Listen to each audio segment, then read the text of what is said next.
I often admit on my radio show that when it comes to Audi, I've got a little bit of a bias. But you'd be hard-pressed to find an automaker that has more momentum than Audi does, mainly due to building great cars like this 2012 Audi A6 Quattro. It's got a 3-liter V6 under the hood with a supercharger, and it's putting out 310 horses. Like we're seeing so often these days, it comes with an 8-speed automatic transmission that you can shift if you choose to. The mileage is good. I'm getting 28 on the highway and around 20 in town. Now, Audi's known for its spectacular interiors, and the A6 does not disappoint.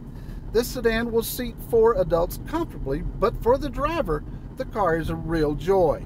Operation of the many features of the A6 are simple. Unlike many of the luxury cars out there today, everything operates with a combination of buttons and a touchscreen.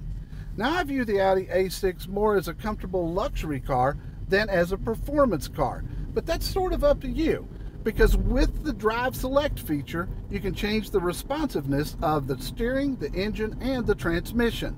The A6 comes in at $61,000 loaded like this car, which is $3,000 to $7,000 less than its competition, the Mercedes E350 and the BMW 535. In its class, it's an outstanding value, and it's got great resale. The redesigned 2012 Audi A6 is a pleasure to drive. It's easy on the eyes with an aggressive new style. It's got a great interior, and for a luxury car, it's easy on the wallet too.